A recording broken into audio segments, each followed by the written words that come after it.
بل واحد رجل فاضل، رجل ولا ذكر حد ذو دين ودخل ذو مال ثري، واللي خطب منه ذو مال ثري. يوم جاء الزواج قال ابغى المهر الريال. قال الشيخ انا مكتب ريال. قال والله يا شيخ ما ابي الا بجيبه ريال، لا يعطيني ريال، انا مغنيني الله. وفعلا معروف يعني، مثل اللي قلت لكم مثلا فلان في جده عارفينه، صح ولا مو صح؟ مسلم عليه في حضرموت جزاه الخير وانا طالع من الفندق الى بن محفوظ يخمني، تاجر معروف في البلد مثل كذا. قال ما ابغى الا ريال. الولد طيب والبنت طيبه، وابوها ايش؟ طيب، وامها وابو الولد طيب، وامه عائله طيبه كلها. بس الولد ذا نكتي ومزوح، بس انه هديه بعض المزح يجرح ولا ما يجرح. فاخذ البنت وتزوجها، وشهر العسل هو اياها على قولهم في ابها، ولا في الطائف، ولا في ماليزيا، ولا في اي مكان. فكان اذا يناديها الصبح تجي تفطر، تعالي افطري يا علبه البيبسي. ليش علبه البيبسي؟ لانها بريال. يلا بسرعه بسرعه يا علبه البيبسي. يا الله ليش تاخرتي يا علبه ايش؟ البيبسي. وبعدين دايت. البنت شهر ونص رجعت من السفر، تضايقت، راحت تزور اهلها يوم الخميس ما طلعت.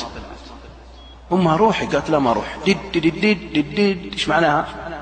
انزلي يا ايش؟ يا علبة البيبسي. ما نزلت البنت. امها ليش؟ قالت والله ما انزل، اتركيه. يوم يومين يتصل عليه في الجوال ما ترد. الولد بنت محترمه وعائله محترمه ويحبها، بس يمكن جاي عن طريقه مزحه ما رد. جاء له عمه لابوها، قال والله الابو مات، والله ما ادري، خلنا نشوف شو البنت. جاء للبنت الابو بعد ما راح هذا الزوج، ليش يا فلانه ما تروحي زوجك؟ قالت يا ابويا انت زوجتني اياه بايش؟ قالت بريان. قال صار ما يناديني الا يا علبه البيبسي.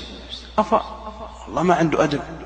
الابو سكت، ترك اسبوع 10 ايام الولد صار يطبخ حرمته زوجته حلاله. فراح من لابوه، راح يا ابوي الحقني، يبا زوجتي مي راضيه. قال ليش؟ قال والله بالحق انا والله محترمها ومقدرها وانا. قال طيب اروح. راح الابو للاب، سلم على يا فلان قهوه حسن ما اشرب. قال والله ابن جواد ولدك اسال ادب مع بنتي، لكن كان تبغى البنت خليه يجي، انت جيت الحال جيبه معك ويسهل الله. فجابوا في الليل قعدوا وياهم يتقهون. تبغى البنت يا فلان؟ قال نعم ابغاها زوجتي. قال كم اخذت عليك مهر؟ قال ريال.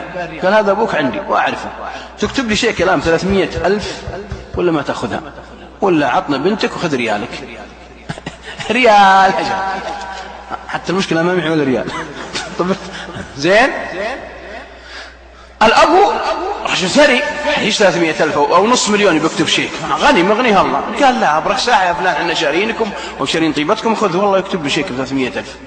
وطوال ياخذ البنت على البيت، والولد انبسط.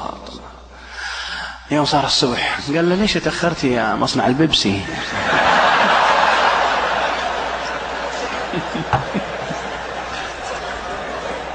يعني فيها قله الادب في بعض الرجال والشباب. فاقول والله